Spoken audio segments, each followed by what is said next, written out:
it is, at least in this time zone, it's January 28th, 2013, and this is ETMOOC, or ETMOOC as a lot of people are saying, pronouncing it. I'm not sure what the right thing is. Tonight we have a special guest, Dave Cormier, and he's going to present on the topic of rhizomatic learning. Some of you probably have heard Dave or have read Dave. I've happened to meet him at least once or twice, and our paths cross quite often online as well. I consider Dave probably one of the most brightest and intelligent people speaking on the topic of any of this connected learning stuff, and so we're really happy to have him tonight. This particular topic really kind of pushes the fold into some new and exciting ideas around learning, and I think it's just really exciting with this, rhizomatic learning, how it relates to the connected to learning, the networked web, and basically this sort of chaotic way of learning that we're looking at these days. And so I think Dave really does well to sort of bring a lot of order to this. So I'm really excited to hear Dave, so I'm going to pass it right on to him. And of course, I think most of you probably understand Blackboard Collaborate. We're totally welcome you to chat in the chat room. Of course, if you want to also back channel in Twitter, not that we could stop you, but we also encourage that as well. So any way you'd like to participate, ask questions, try to make this a bit interactive, and of course help Dave sort of kind of figure out this topic. I think he does this. He's got a real great way of sort of co-creating knowledge in sessions like this. So anyway, over to you, Dave. Thanks, Alec. That was a really nice intro. You can come along to my classes all the time and give me intros like that. That'd be really sweet. Just a couple of other notes about Collaborate. For those of you who are sending private messages back and forth, all the moderators can see them. And you guys are saying super nice things now, but just in the future, just so you know. Oh, they all just noticed. Good, excellent. Here is my advanced button. Here it is. So my name, I just got a quick idea of who I am first. This is actually taken by CogDog at a conference. I like to get this photo up there. I don't know. This is kind of the way that I approach everything. I've been looking at rhizomatic learning now for, I don't know, maybe 7 years, 6 years. I don't claim to totally understand it yet. I think that it has emerged out of the work that I've done and the work of a lot of my colleagues. I couldn't possibly cite all the people who've been involved in shaping the work that I do, but I can tell you that it is very much something that comes out of working and operating online and in the networked way that I think learning happens best. So in a sense, it's self-referential. It's me trying to describe the learning I've done, the learning that I try to structure for my students, and the learning that I see around me happening out on the internet. I think it was Northern Voice in 2011, CogDog. I think you're totally right. So this talk is partially me trying to explain ideas around the rhizome, connecting it to a little bit of complexity, and then also talking about how the MOOC is an example or can potentially be an example of rhizomatic learning. I like to start out these things with a question that structures the talk or hopefully gives people a place, and I'd like you guys to dive right into the middle of the slide and hopefully help me answer it from your own perspective. So my question then is, what's the purpose of learning? I understand that this is a kind of a broad question, but it really does help shape, for me at least, an understanding of who you guys are. People tend to answer this question a lot of different ways. So just get on the white screen here, and there we go. And just type in what you think, what's that for you? What's the purpose of learning? What's the reason we get involved in the process? To gain skills and ideas. Okay, there's an important component of that, those pieces that of acquired knowledge that we take in, that we allow us to help shape things, to get extra skills, to change and grow for brains. I hope that person doesn't mean to eat brains, but that's the way that whole brains thing strikes me. Building knowledge, curiosity, satisfy curiosity, problem solving, enhance our lives, keep our brains active as I age. I don't know who all that person is, but that's a fair point. So we got some skills, sort of basic, like sort of functional approaches here, some ideas that are about shaping your life and your lifelong learning. Some people who look at learning from a purely teacher perspective, so to encourage students to be productive citizens. There are a lot of assumptions, I think, built into a lot of these perspectives, and certainly a lot of assumptions built into what I'm looking to expand the skill base. being human, critical discourse and action, advance a career. The career point, I think, is a really important one as well. Certainly, there are lots of people who see the learning process as a straight line, right, from where I am today to where I want to get tomorrow. It's a purely functional one. To grow as empathetic beings. Wow. If only empathy was something we were all striving for. And there again, I show my bias. But I think one of the things that I find challenging when I talk about learning and change and all the stuff that we've been involved in since, well, for me at least, since the MOOC thing has gone crazy, and I've been involved in various discussions about change in education, is that if you look at this board right in front of us now, if we all take a second and pause and look through here, we have 10, 15, 20 different perspectives on what learning is for. And I think when we talk about the importance of learning to us, and we talk about trying to enact change inside of our schools, inside of our culture, it's important to keep in mind that even amongst people who have all self-selected to come together to one place to work with Alec and all the people who are organizing this course, who obviously have access to the internet, there are all kinds of ways in which we're all similar, we still have these very, very different ideas about what the learning process is. And I just thought that I've done this kind of, I ask the question a little bit differently every time, but I always end up with this sort of amazement at how we can all be involved in the educational process, all be in the same sort of skill, involved in the same field, I guess you could call it, and yet still have all this hugely diverse understanding. Now, for me, all of these things are true. This is learning. It's all these things together. But, and when we look at some of the responses, some of the other sort of specific things, that the XKCD cartoon is one that always strikes me. Usefulness to career success. We talked about careers in the last one. That one weekend messing with Pearl. The way that learning is not something that's always planned, it's not something that's always directed, it's not something that always happens structured inside of a classroom, it's something that happens whenever you come across it, right? And nobody knows what part of learning is going to be the thing that you actually need in the future, whether it be career-based, whether it be that knot you learned how to tie that saves you from falling out of a tree. It doesn't matter what part of learning and how it interacts with you later, but that there's always an uncertainty that's part of that process because we don't know what things we're going to need in the future, what problems we're going to need to solve. And we're not always going to be sure, to respond to Stephen's tweet from earlier, from just before the show, we're not always going to be sure what it is that's going to be better and what that better is going to look like. So for me, and then the foundational piece of what I do is that learning is about preparing yourself for uncertainty. Now, if I said, just try to work with me here, assume for a second that I'm a genius and I know what I'm talking about, and let's assume that learning is about preparing for uncertainty. What kinds of uncertainty would you be preparing yourself for? So try to fill in this board here for a second and try to tell me what that would look like. It's a harder question. Forces you to get to the next order of thinking, I suppose. So for me, a simple example might be reading through cooking sites. So you're not actually trying to cook anything. You're just trying to have those ideas in place so that when you're standing in front of the stove and you're thinking, this doesn't quite work, I need to choose to put something in here. You have some other things around you, whether they be, like the person said 2 slides ago, skills or ideas that are there, whether they be approaches, whether they be experiences that people share. To know, love, and serve God. That's interesting. Yeah, thousands of years of that too, isn't there?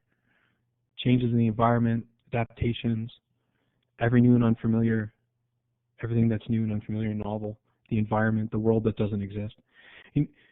It's pretty tough to be involved in any discussion around education and not at some point hearing something to the effect that we're trying to prepare our students for a world that doesn't exist yet. So we're teaching them inside of our schools for a future that we don't yet understand.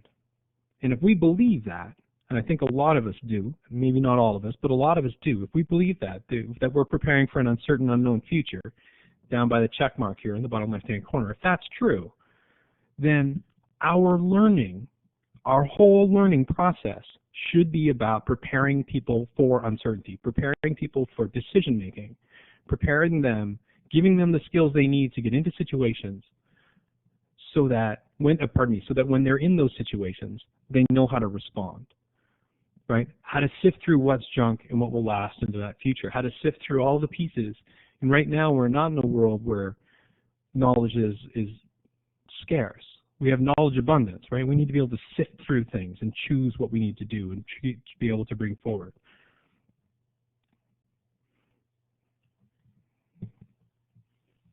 Yeah, I'll agree with Allison. We need to be agile. So this is sort of the foundational idea at the back of Rhizomatic Learning, is that what we're trying to do is develop an educational, and realistically, this idea came after the fact, right? I didn't understand when I first started out that that's where I was going.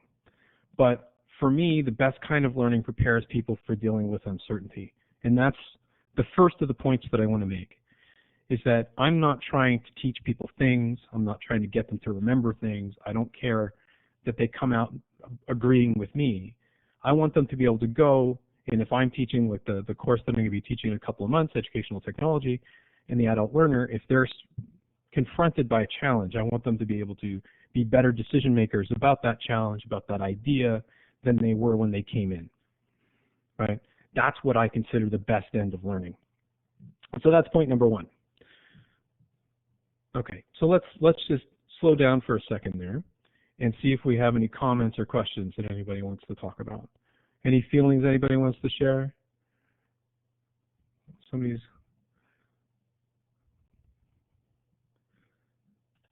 Anything that we want to talk about here? I'm trying to go back over. Which part of learning is creating the future? In a sense, all parts of them are, I guess, Rod. That's kind of where we are. There's all the content we teach them. Let's take that one there about the prepare for uncertainty, because I think that'll help draw out some of these ideas. So giving people content is one of the things that can help you prepare for uncertainty. Having ideas in your head certainly can, but those are the lower end things that you're going to need. Being able to have an education, a learning process where you're constantly forced to make decisions is the part that I think is particularly important there. Thank you for drawing on that question mark. Life is all about problem solving. And it's about creativity too, right? So if your learning experience is one where all the decisions are made for you, where the outcomes are pre-stated, then that creativity and that problem solving doesn't happen, which brings us to point 2 here. I got the weird new page explorer, which I'm not used to yet. So, oh wow, this messed up my little number thingies. But anyway, number 1 there says number 2. The community can be the curriculum, learning when there is no answer. And that's the second part, the second point, in that if we have a learning experience where what people need to take on, the content that we need to deliver to them is pre-described. When I decide before a course starts what somebody needs to know, so at the end of this course you will know A, B, C, D, and E. Once I've done that, I've taken creativity out of the conversation. Once I've done that, I've taken their ability to confront uncertainty and the practice of it during the learning process out of the way. So once you have decided what the single outcome of a learning experience is, that's not going to happen. So what I like to talk about in that sense is communities. Anybody ever been to EdTech Talk? Anybody ever heard of EdTech Talk or been part of any of the shows or anything? Yeah. I'll deal with that relationship between creativity and uncertainty in a minute.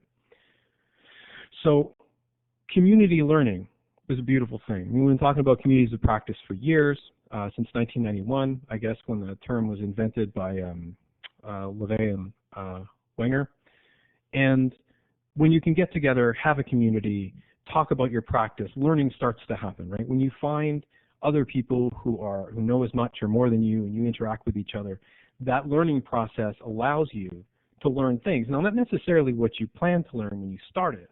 When you get together with a bunch of your colleagues and you start talking about your practice, there's no necessarily set plan for what outcomes you're going to learn from that discussion, but you do learn. You learn from their stories, you learn from their experiences, you learn by having them challenge yours. And there's something beautiful about that, and there's something that allows for new things to emerge, whenever you have that community interaction around that. I'll be getting to assessment in a minute. That's a really good question, and it's one that I think is a really important one. Thank you, Aaron, for bringing that up. So in terms of that community model, that idea that we can get together with other people who know stuff like we know stuff and learn stuff. Dave loves positivism. Man, there's always somebody who taunts me that way. All right, so let's take a look at that community question. What have you guys been involved? What kinds of community learning involvements are you in? Like, it could be your staff room, it could be formal online communities. What kinds of, and again, this is an invitation to scribble on the screen here. What kinds of other MOOCs? Yeah, sure. Informal groups or groups, that's okay too. Somebody's playing tic-tac-toe, that's got to be the cog dog. DS-106, graduate work, personal learning, PLC, personal learning community, online masters, informal groups, chat with work and colleagues, blogging, yeah, that's been a big one for me. I mean, that's how I met Alec originally, and he's certainly had a huge influence on my work. I started using the word open from reading Alec's blog. I don't think I've ever told him that, but it was really the thing that allowed me to understand what I was trying to do, and then start to talk to him and comment on his stuff, and he comments on mine, and made a big difference. Somebody read my blog. Not anymore, Alec, just at one time in the last. Okay. Right. It's my belief that many, like an awful lot of the learning we do happens this way. From people we know, from our moms. I've learned lots from my mom, you know. Those kinds of informal learning situations that are about being part of communities, just being in a house, being in a family. You learn lots of things about how to do any kind of thing. Yay, moms, indeed. You never go wrong in an educational community saying hi. It's giving the props to the moms. I'm alone in my school. I have very little community. That's hard. I mean, that's one of those places where the internet can really help you. And there's a lot of people who work. I mean, I think of my partner who does her PhD here at the University of Prince Edward Island, Bonnie Stewart, and she's the only person who does the kind of work that she does here. And yet, online, she has a massive sort of community network of people who do the work she does, and also people who are in those PhDs. Feels like private practice. Look at that, all the lonely people over there, the left-hand side of the screen. Hey, PA I love, excellent. Yes, Bonnie Stewart. Yeah, she's my partner. You probably heard her talk about MOOCs as well, where she's right over there. It's about 8 feet from me waving. Okay, so that community learning piece is something that I desperately wanted to bring into my classrooms. The problem is, anybody who's ever been involved in a community, is that you can't take your finger and point at a community and say, today we're going to learn this, right? It's not going to happen. You don't have that authority. It's a community. It has its own rules, it has its own practices, things emerge out of them. They're great ways of learning, but you can't say, okay, community, for the next 10 weeks, we're going to do this thing over here, because they're going to scatter and do whatever they want and form little groups and keep doing the things that they were doing before. So for me, the hope with Rhizomatic Learning was to take some of the great creative outputs that come from community learning and apply them to a structured classroom. And when I say structured, I mean anything that's a course. Right? So how do I take these things? Mom's rule. Nice one. How do I take these things and apply them in? First rule of community learning is to give up control. I think that's totally true. All right. So what I started talking about then was trying to talk about, sorry, I'm going to kill your tic-tac-toe game, is trying to talk about rhizomatic learning and talk about the rhizomes. Anybody here know what a rhizome is? Give me a yes, no in the chat room. Nodes but no center, like a rhizomatic plant. Yeah, it is like a rhizomatic plant. Looked it up today. Very cool. Bing. Okay, so about half the people. I have bamboo in my garden. So Jay Walkus, you know my pain and misery about what happens whenever you have rhizome in your garden, when you have a bamboo in your garden. The terror cells work like this too. I can't speak authoritatively on that, so I'll let that one slide. But let's talk a little bit about that rhizome and how it's similar to this community thing and how it actually is involved in this conversation. That's why I hate junipers. Rhizomes are crazy. They're a way in which plants spread, right? So they move and interact with their environment. They go out horizontally inside of a plant. They're not quite the reproductive part of the plant. They're like the middle piece. And they spread out and they move and you take out a little piece of a rhizome, a little tiny little snippet of that root there, that rhizome part there, and you drop it anywhere else. The whole plant's going to just start to grow again. And it doesn't grow from a single thing. It just keeps spreading and they shoot up in various places. It's a very disorderly, dirty, messy plant, but it's resilient. And it has a lot of qualities that a couple of French philosophers in 1980 wrote this book called The Thousand Plateaus, Gilles Deleuze and Felix Guattari. And they talked about something called the idea of the rhizome and how the nature of the rhizome can be a really nice, and they wouldn't say metaphor, but let's just say metaphor for how we can think about things. And I pulled out 3 of the things that they said to talk about here. So one of them is they can map in any direction from any starting point. So there's no preset way in which a rhizome is going to go. It's going to follow kind of its environment. It's going to go around rock. It's going to go towards the water that it might feel over there, and it's going to kind of spread around. You can encourage it, but no, it's never a metaphor. Yes, Caleb, I understand. But trying to explain the distinction, I just don't want to get into it. So the rhizome then it's unpredictable. It's responsive. It can move, and grow, and spread via experimentation within a context. So what will happen with a rhizome is that if it runs up against the wall, it'll start crawling down the wall and it'll start curving around. It'll go, sounds like my tech use, very similar to a lot of ways that people teach themselves how to do things. So the other thing is that they don't need to be predefined. They don't need to have a single path, right? So no matter how you break them, no matter how you deal with them, they keep on growing, right? It's not a set linear narrative path, right? And that's also another quality of the rhizome that can be really useful. And it was funny, today on Twitter, somebody said, oh, we're talking about rhizomes tonight. That's great. I wrote a blog post about them yesterday. And here's what she wrote.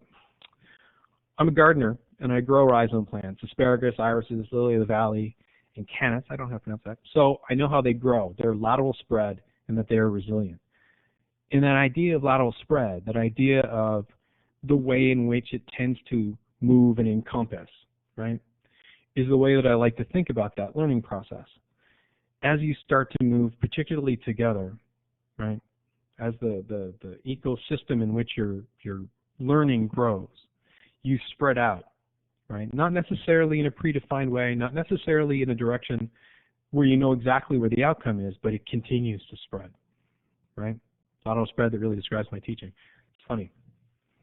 It's interesting to see people sort of hitting with the metaphor. For some people, again, not metaphor, the story, right? It does a really nice job for some people of explaining how they do stuff. For other people, they find it very frustrating because it's difficult to control. There's no doubt this approach is very, very difficult to control. All right. So we're at 8:26, so I think we're still on schedule here. Does anybody want to... Super Bowl, nice. Does anybody want to stop and ask a couple of questions here? Let's take a break because we're right in the middle. I got 2 more points I want to make, and then I want to make a couple of sort of general comments, and then maybe we can argue a little bit more.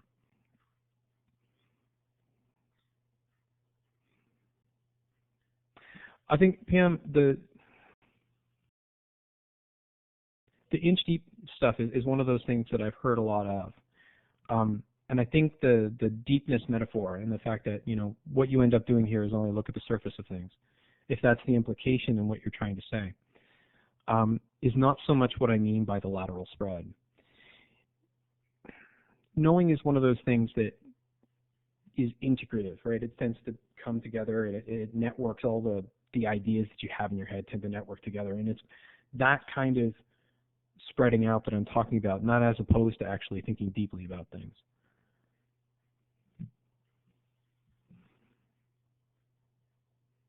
Okay, I'm going to address, take one more point here because it's going to lead into the next section. I'm going to take Janine's,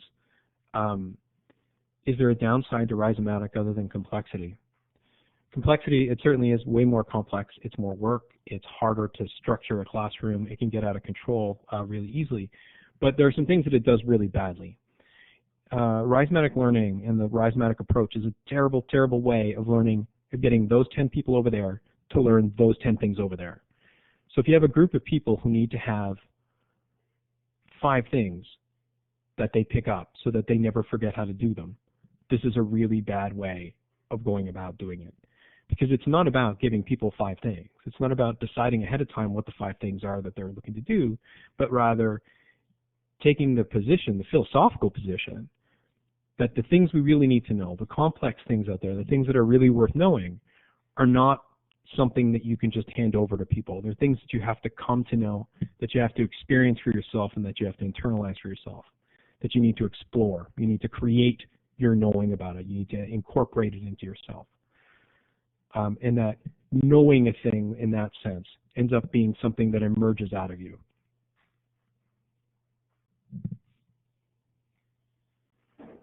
Right, so that's a really big problem. We're going to address that in the next point.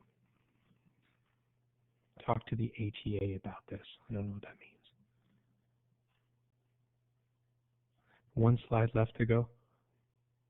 I don't know what he's talking about. Anyway, next. All right, so like I said, my numbering system's all messed up here. Rhizomatic learning works in the complex domain. One of the things that Alec had brought up was that he added the idea of complexity to my title whenever he suggested it to me. And I said, oh yeah, sure, we'll throw that in there too. And it is an important comment because, like I said, if you take, this is the Kinevin model, and it's a way of thinking about challenges or decision making, and it's used in business theory, but I think it's really helpful for learning. When we think about why we're learning, what we're learning, and what that process is. Yeah, it's from Dave Snowden. I should have that on this slide, but I don't. I apologize. This is Dave Snowden's. And when I think about learning, and I think about the things that Rhizomatic learning seems to be good at, things in the simple domain, things that are best practice, it's not really good. You know, if you need to know the best practice of something, I'll go back to a tweet that I saw that came in just before the talk started when somebody said, all we really need to do is get the content in there and then the students can learn that content. If that's what we're doing, if what we're doing is saying these are the 10 things, this is the process by which you start a car, and here's the 5-step process, and if you follow that, you're good to go, then this is the wrong approach. Because if you're interested in simply transferring knowledge, then you should probably decide ahead of time what people should learn. And the wandery, sort of flexible, resilient process is not really going to be very helpful for you. The complicated domain is one where it takes an expert to be able to solve it. So it's the sort of, it's not, oh, there's a definite answer and we've all agreed on what that is, but the answer is complicated. And I think the distinction between complicated and complex is really helpful. In a complicated scenario, what we're looking for is the decision between 2 or 3 options that we all kind of know are the right options. So should I get an Apple or a PC is the one that I always use. Well, it kind of depends. It depends on a lot of things, but an expert can probably give you the right answer. It's almost impossible to teach someone how to answer complicated questions. You really need to have that Harvard 10,000 hours of experience in something, and then you can kind of know what the general thing is inside of a field and give, you know, an informed opinion. Where the chaotic situation, and I'll leave complex for last. The chaotic situation is one where you need to make a decision right now. There's no real idea of what you should do, but it requires immediate decision making. So I'm drowning, I need to learn how to swim. Well, what way am I going to do it? It doesn't matter. I'm going to flap my arms until I work it out. In the communications department where I also use this, You know, something terrible has happened. We need to make a response right away. What's the best way of doing that? It doesn't matter. We need to do something now, and then we need to sense how that responds, and then respond accordingly once we've had a chance to think. The most interesting part of learning to me is the stuff that happens in the complex domain.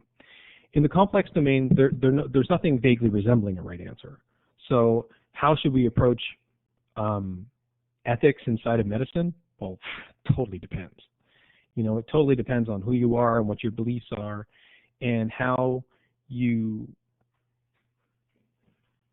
respond to things and how much money. Like, there are tons and tons and tons of different things. And if you want to start doing something with it, well, then you need to try a few things, see how they work, amplify the things that are working better.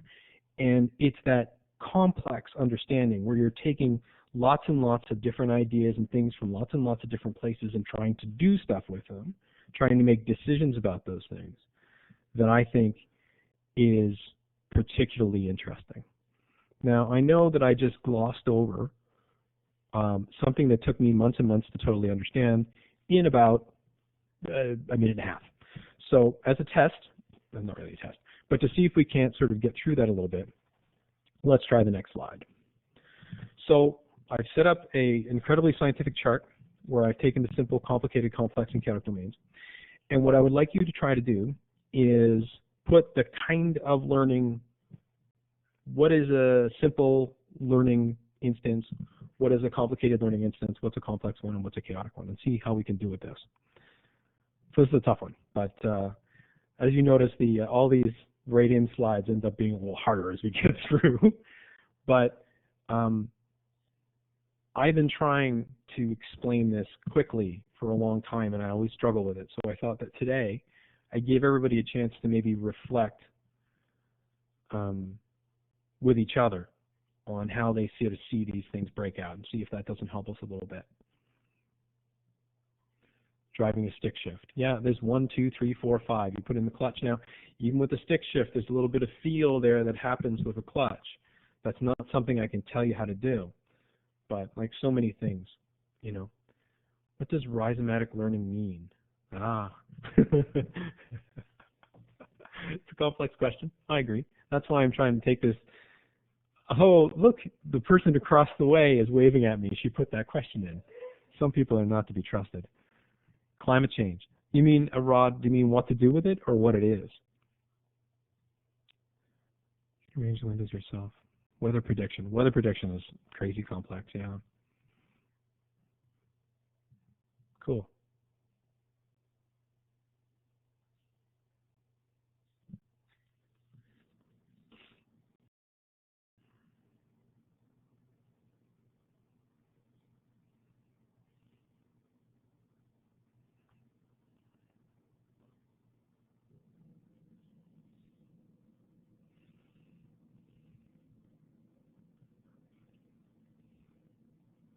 Avoiding an oncoming car. Problem-based learning. How to write a good English lit paper. You know, it's funny about how to write a paper. There's a sense in which I think you're right about it being complicated because in so many cases there are set ways to do each piece of the process. You know, in academic writing, I spent years teaching it. It's complicated, but at the end of the day, there is a set way of being able to do it. And it's a word problem is another one that's like that because often the answer is there. You just have to work your way through it. So a little bit of back channel here that people are a little confused about where we're going. That I apologize for that. It's kind of like that. Driving a stick shift in the snow. Open heart surgery. Understanding the universe experiment.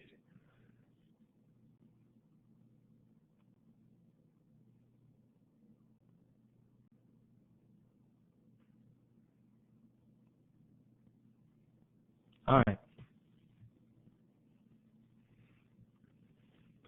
You want to see the previous slide?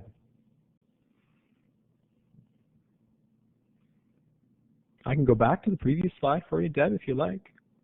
Take a quick trip back before we go forward. Is chaotic the same as chaos? I think of chaos as being more like complexity, to be honest with you.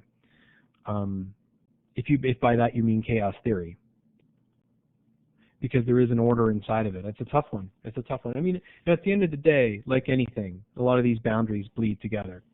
The reason why I find this so important, and the reason why I think that thinking about this distinction is so important, is that every time that I talk about education, and I talk about change, and I talk about rhizomatic learning, and I talk about what I call an open syllabus, which we'll talk about in a second, people say, well, you're never going to be able to teach people their timetables that way. And I say, of course not. I would never try to teach somebody their timetables this way, because timetables are things you need to memorize. And memorization lives in the simple domain, right? Obviously. And then people say, well, you know, you'll never be able to get people to give you the sort of what's the right answer to this, and talking about the complicated thing, complicated domain. I agree. This is not a good way to train people to do that. It may be a good way of training people for chaotic situations. But what I'm claiming is not that it's going to teach anybody, not going to teach anybody how to memorize the timetables. It's not going to get people to remember that the knee bone's connected to the whatever bone it's connected to, because I never remember that song. It's not going to do that for you, because that's not what it's for. And I think that, like we said at the beginning, and like we're talking about now, learning is one of those things that's different for all of us. The situations are different, and what we're trying to get done is not always the same. It's not always the same. I'm sorry that my voice is so soothing. Knee bone's connected to the thigh bone. Thanks, Fred. I appreciate that. We had a request to go back to the previous slide. We're going to take a quick trip back just for a second so Deb can look at it and get a screenshot. Okay, and then we're going to go forward again. There you go, Deb. 1, 2, 3, 4, 5. All right. So I hope that at some point here we're starting to get, and again, that number 4 should be 5. I apologize. That where I'm trying to get to 40 minutes into this is starting to come together. So we need to make students responsible for their own learning and the learning of others. Now, if we take all of this and we talk about the complex domain, and we talk about people working in a community, and we talk about the rhizome as being moving in uncertain directions and sort of responding and being resilient, and we talk about the goal of the learning as being the complex domain, so not I remember my timetables, not I know the definition of that, but that I understand subtle things about something and that I've learned my way through it, then the key point here, and the most important part of this process, is the students have to be responsible for the learning. They have to understand what they're looking for coming in, and then they have to actually take it upon themselves to engage and to continue to grow and to choose and to make that syllabus for themselves, to make those decisions about what it is to learn and what it is to know. They need to be able to create their own learning inside that process. And that's where I think the rhizomatic learning thing comes together, is around the idea of an open syllabus. So by open syllabus, I mean that the things that you're going to learn are things that you can actually control, right?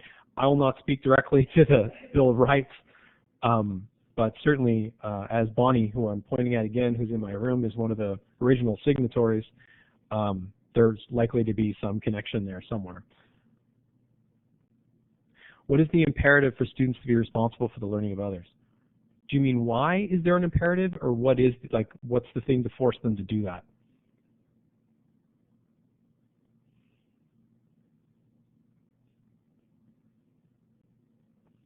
Yeah, I don't think there is one. I mean, when we look at, I'm going to address Glenn's point here because it really speaks to the challenges of an open syllabus anyway. So when I talk about rhizomatic learning inside of my 20-people classroom, right? So I teach at the University of Prince Edward Island, and my authority is held together by my ability to hold people together, but it's also held together by the fact that they have chosen to come to this course, that they're paying $500 or $1,000 or whatever the price is to take the course, and that they need it in order to graduate. There's all these structures in our society that force them in there, right? What we have done inside of our education system, there's definitely an agreement. Yes, that's exactly right. And that is exactly what we need to have in order to make the open syllabus work is you need a social contract. You need actually a contract, and that's the way that I teach my classes, is we get together as a classroom and I start a contract and then they engage with that contract and decide what it is they're going to learn. I don't get involved in teaching until we've actually done that part. So what is it that you're going to decide to do, given the fact that we've got an open syllabus? And to address Allison's point earlier, not Allison Seaman, but there's another Allison in here, Allison Adams. Why do you have to decide before you come in? Because at some point, in order to start a course, in order to start a learning process, in order to start something that we're pointing at over there, that thing we're going to start on the 12th of February, in order for that to happen, we need to decide where we're starting. We need to decide what it is we're about, because otherwise we're just a community, not just a community, we're a community of people hanging out together. If we're not, then there has to be some decision about what we're on about, and that's what a course is, and that's why I think to transition towards the MOOC part of this conversation, that's why I think the course part is so important, because otherwise it's the internet, they're web communities, those are great, they're just really hard to point in any direction. So if we have a syllabus where we say, we're going to learn about this topic over here, and you get to engage in what you think you want to learn from it, then the student is engaging in that process. They can change as things go on. They can certainly emerge. The way that their objectives will probably shift as they go along, but they have to come in with some sense that they want to learn it. Otherwise, you've just got some kind of, beat the drums kind of thing where all you're doing is forcing people into places. Bye, Ben. Right. What might be some of the challenges with regard to the subject area? Does it work? Can it work for every situation? Lenandler, that's exactly the point of the simple, complicated, complex, and chaotic thing. There's no way that it's going to work for everything. Like I said, really bad way to get people to remember their timetables. It's not going to work very well for academic writing, I don't think, because there's too many little specific nifty little things that you need to force people to believe, right? So no, I would definitely not suggest that that's one of those things that would apply to every situation. There's another piece there I wanted to...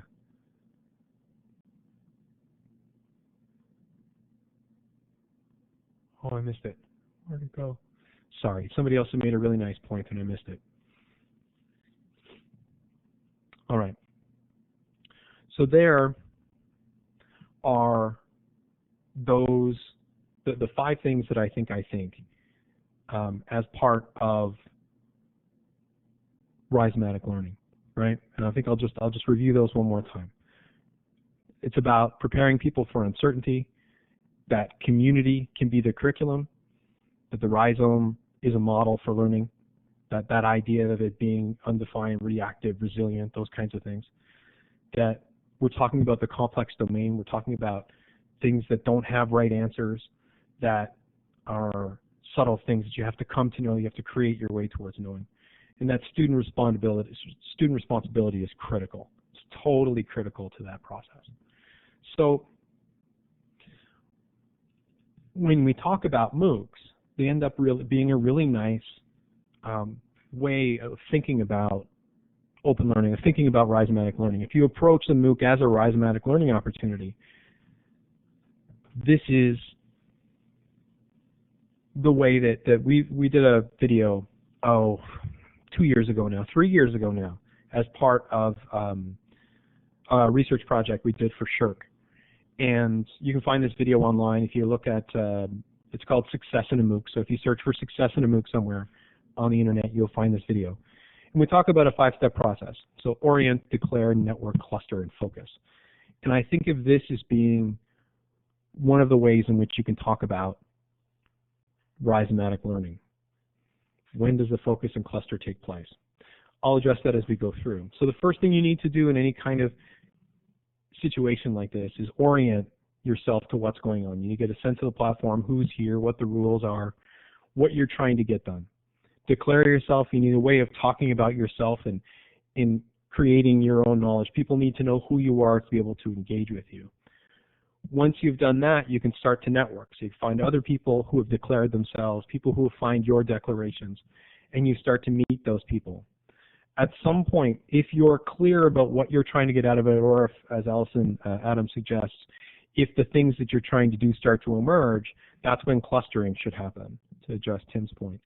Is once you're sure, or you've got an idea of what you're trying to get done, what you're trying to learn, the piece that you find interesting, then you find other people who can help you get there and other things that can help you get there.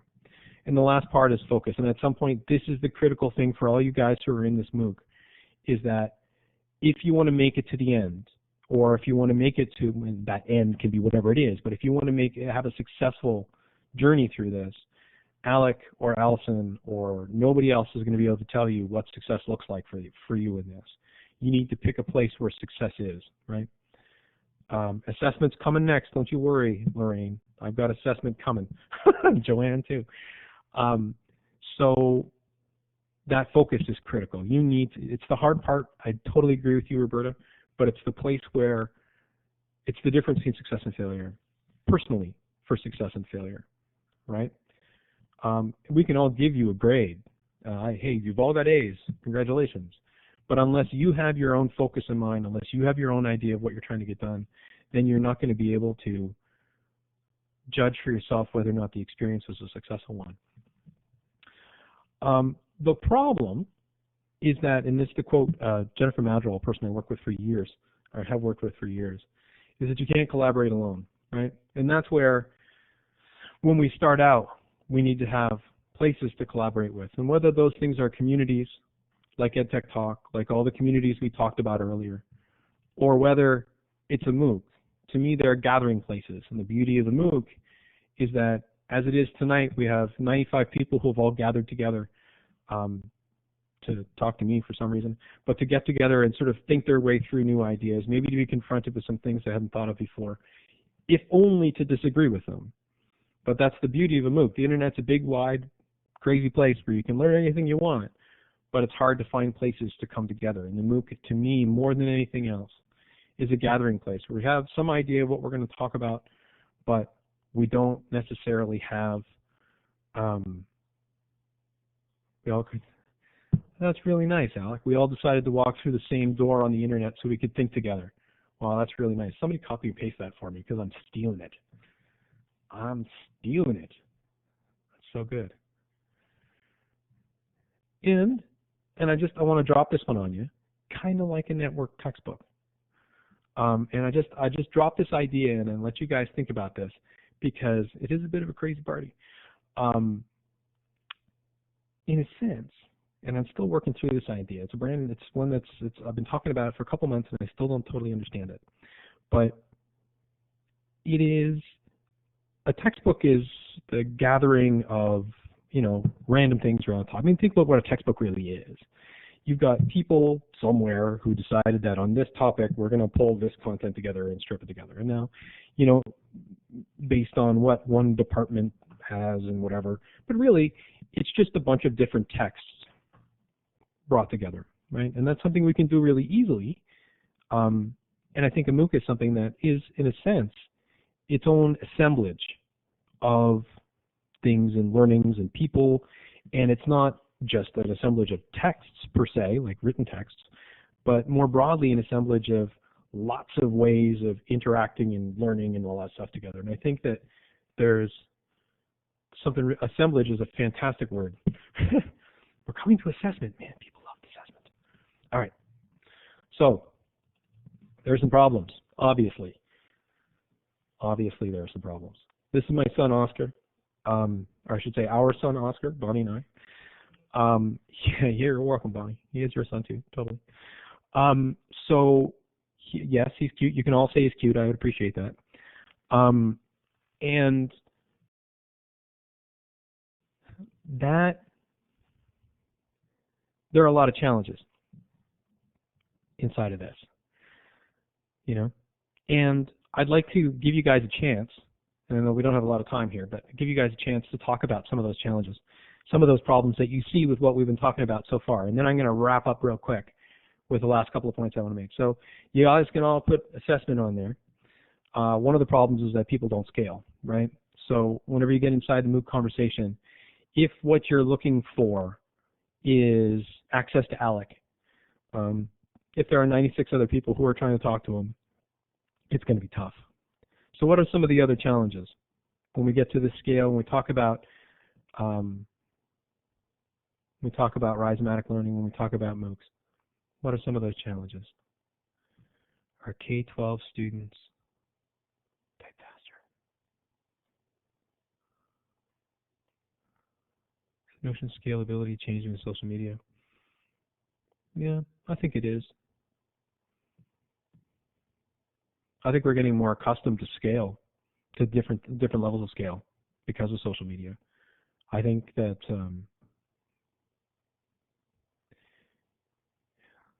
fitting Rhizomatic into a linear environment. Yeah, it doesn't like to do that. It's really tough to do that. I mean, I'm really lucky with the course that I teach at UPEI that I have the ability to make decisions like the ones that I do, where I do walk in with an open syllabus, where I do walk in allowing students to some degree to choose their own grades and choose how much work they want to do. Yeah, it's not something you can do in a lot of places. It does totally reflect the role of experts in learning. Yeah, it sure does. Time, it's always a struggle. Do learners freak out when you challenge them to learn this way? They sure do. Yeah, no, I've had this last time I taught my course, which is taught to teachers. I didn't have anybody break down, like totally get upset the first day. It's the first time since I've taught the course that that's happened. That is, that hasn't happened where somebody has gotten really upset with me. I've had people shout at me about this, particularly because I teach teachers for the most part. And you know, they ask me, like, how can I possibly succeed if I don't know what I'm supposed to do?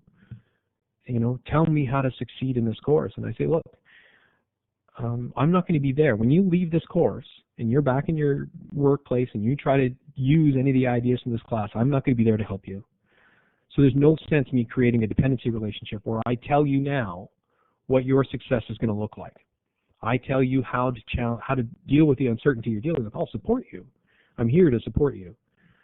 But if I take all of the power in this situation, if I am the only power in this situation, then you're going to leave this with the power relationship cut off. And how is that going to help you deal with uncertainty when you get back to your place? Yeah, it's more like a mentor or a coach.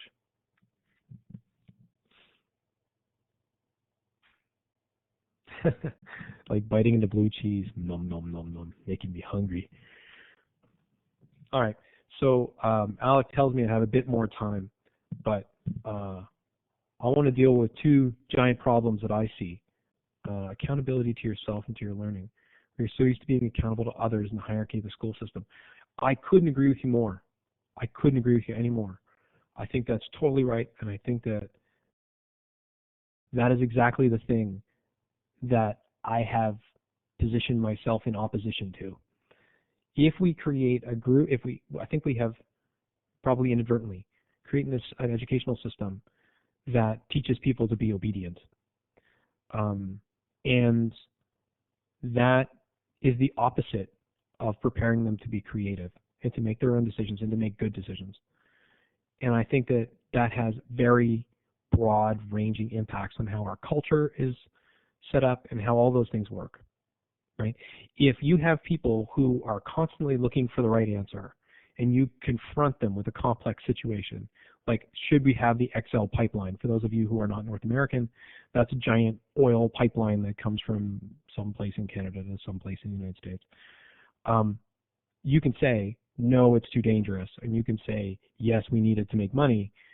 It's a complex situation. There are lots and lots and lots of details, and I think we need to make smart decisions about those things, but they can't be about right and wrong.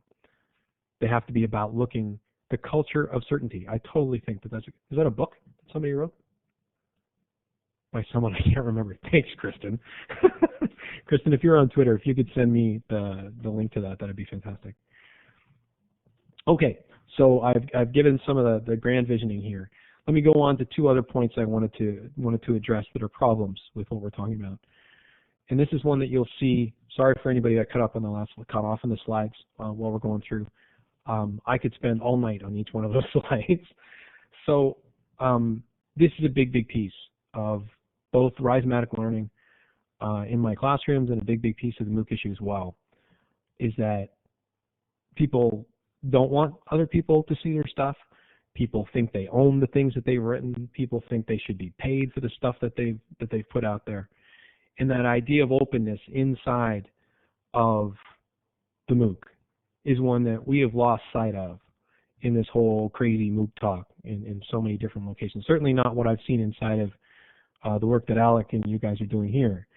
But openness is not about being free, right? It's not about saying, oh, I didn't pay money to do this. It's way more than that. And it's about sharing, and I think you guys had Sharesky in here, so he probably did a big share talk. But I think that this is a critical part of the learning process. It's essential for Rhizomatic learning, and it's the thing that makes MOOCs so potentially valuable, is that it teaches us all that when we share what we have, and we give away, yeah, time for a group hug, totally. Yeah. I love you guys. Openness is totally an attitude. I think I'm not surprised that Cog Dog backed me up there. Okay, so only 1,700 slides left. Nancy White, how awesome is she? Okay, so I want to address, I wanted to make that one comment about openness and how important it is. I also want to talk about this. So we need to measure that learning. How are we supposed to know that people have learned? How can we be assured that the process is happening? How many people believe that this is true? That we absolutely need to be able to do this? Give me a yes or no. Do we need to be able to do this? I see everybody's caught in their separate conversations. Oh, yes.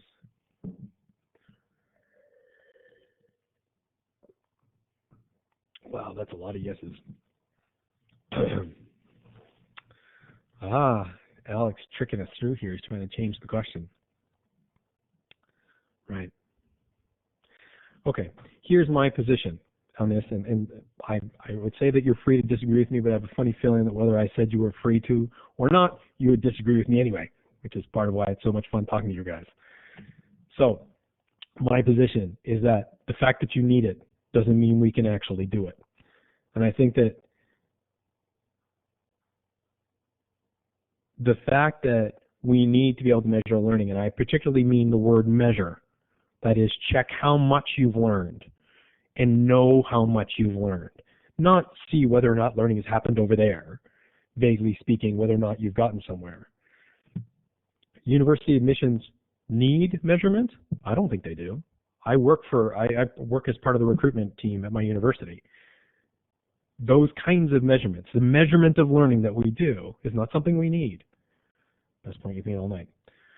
So my response then is that I don't care how much you need it. What you're doing is not measuring learning. Even though you need it, to be able to check that the government's doing well, even though you need it to make sure that the school's going well, even though you need to be able to check it broadly to see whether or not, good things are happening. Yeah, exactly. You can only measure performance. Exactly the point. So my response is just stop measuring it. Stop trying to measure it. Because every time you try to measure learning, the best things can't be measured. Every time you try to do it, employers seem to think they need. I don't know that that's true. Some employers have believed that they need to be able to measure learning. But at the end of the day, if you look at yourself in the mirror and you say, can I really give myself a 76 on how well I cook? Well, it's a silly question. There's no way to talk about it that way, right? Those aren't the kinds of things that we measure in our day-to-day lives, but we have this fanciful belief that somehow it's almost like what we can do. We break down a rubric to close enough details. We have some kind of DACOM chart that allows us to really decide what exactly has happened over there. To me, we're not measuring learning. If we can measure effort and engagement and connection, right? If those are the things we're talking about, I can tell you how many times somebody posted. I can tell you how many connections they've made. And there's some ways of getting robots to do that. There are ways of checking to see how many links and how many different things that they've done. Those things are possible. But if those students are responsible for their own learning, for measuring their own learning, we count them up with some robots to make sure that there's something happening over there. Then I think, and we make the community that curriculum, right? Then it's all about membership. It's all about belonging. And I think that if you can become a member inside of a community of knowing, right, that means that you know how to use the language. It means that you know how to interact. It means that you're able, I just went back to the slide for by request there. It means that you understand the complexities of what's happening inside of that field to the point that you're able to perform it. And that idea of membership and belonging, I think, is the goal that we can be working towards. So there, in an hour, and I think I just about hit an hour, is my pitch for Rhizomatic Learning. So we've got some time. Alec tells me do a little Q&A at the end. So and you can also feel free. You can also feel free to fire off stuff at Dave Cormier that comes up to you, or arguments that you have later on. Thanks, everybody. Thanks for listening. All right, Dave, that was awesome. I really want to thank Dave, but I won't take up the airtime here. We'll give him, if we want to provide him with some questions and answers, or questions here at this time. Sorry, I've got the kids programming in the background here. Dave, as you mentioned, is on Twitter. It's at Dave Cormier. But this would be a great time to grab him for some questions. I know there was a lot of questions around, how do we assess even things like engagement, as Tia said, other good questions out there. Feel free to drop one in the chat, or if you want to use the audio, just click on the microphone button and you can ask Dave one that you'd like to articulate with your voice. Let me know. Hi, Dave. I'm wondering what kind of reactions you've had from other professors in university, because these ideas really excite me. What kind of pushback have you had from them? And do they think you're crazy? And yeah, just some feedback on that. I just got in there before anybody else in the chat room would follow in. Yeah, lots of people think I'm crazy for lots of reasons.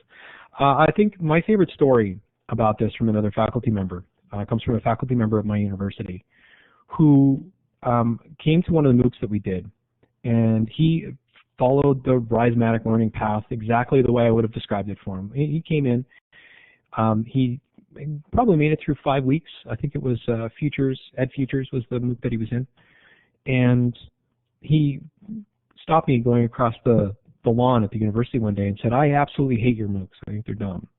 I said, "Well, okay, that's too bad. Can you give me some sense of why you hate them?" He said, "Well, I took it. I started your course and I followed along, but I didn't finish it." And I said, "Well, you didn't finish it. Well, that, I don't think that's a huge deal, but can you explain to me, can you tell me how the process actually worked for you?" And he said, "Well, I went in and I met this guy and I started talking to him, and then we got together and we had this idea about one of the points that you guys were making, and we ended up writing this paper and we went and presented it at a conference." I said, "Well, that sounds fantastic. I mean, that is the 5-step process. You said who you were, you found somebody, you networked, you clustered, you focused, you got all this stuff done. What's the problem?" He goes, "Well, I didn't finish." And to me, that is the great challenge that everybody has, right? Is that they're like, well, this is what learning is. It's this thing where you show me what I'm supposed to do and I go ahead and I do it over here, and then, the person in charge tells me I've succeeded. And there's a lot of pushback around that. At the same time, the other thing that I've noticed in talking about this is that there's always a segment of the people who are listening who go, "Wow, that's exactly what I've been doing for years." Right? And it's totally likely that I've entirely stolen all this stuff just from looking at people whose teaching I really admire. But those are the two poles of the response that I get. I get people who, when I start talking about it, it's immediate recognition, right? They just go, "Wow, this is what I do." And other people who go, "Well, this isn't what learning is. Learning is this thing over here, and it's been that way for a long time. And what are you doing about this?" Even though that their participation in that shows them something different.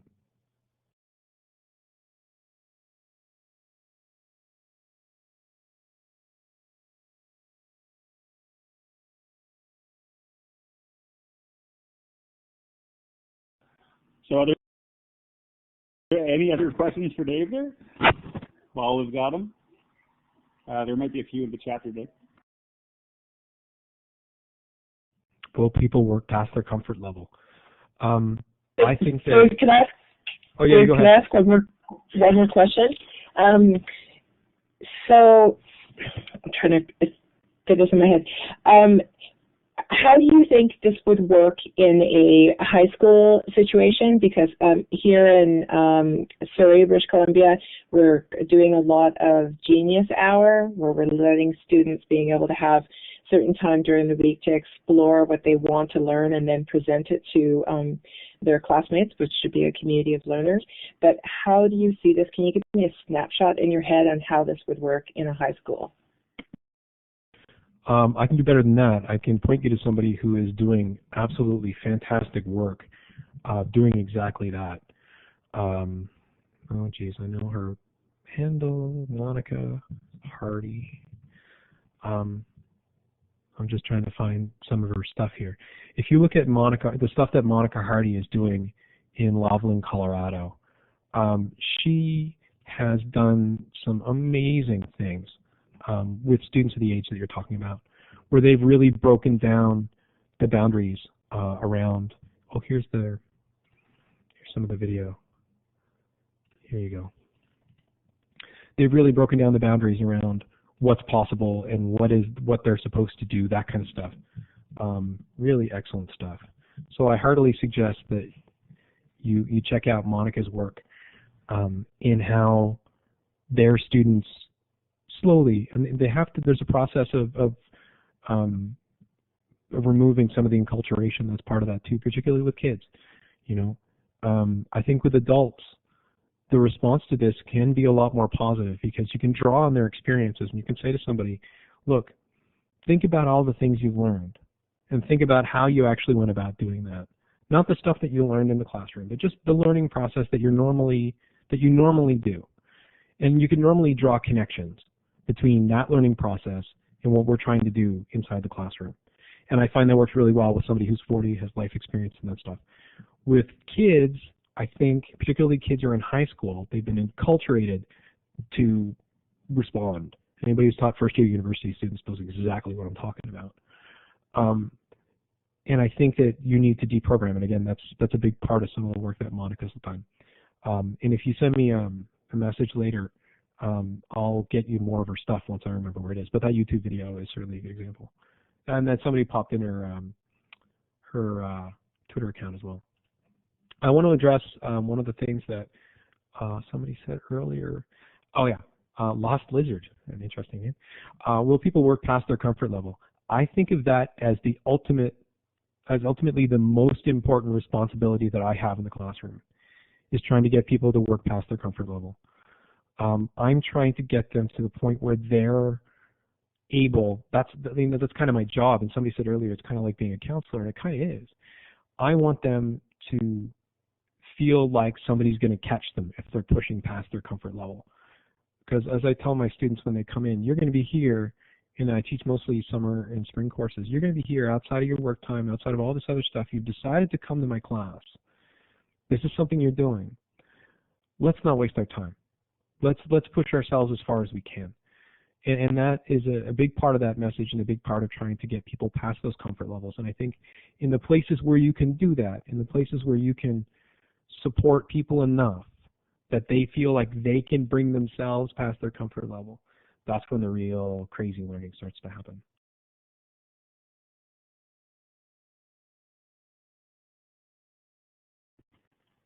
All right, so we've there's a question around evaluating engagement that came up from a couple of people. I don't know if you're willing to think about that one, Dave, but I know it's come up a little bit because I think one of your slides does mention those are sort of the things that we could measure instead. So what do you think?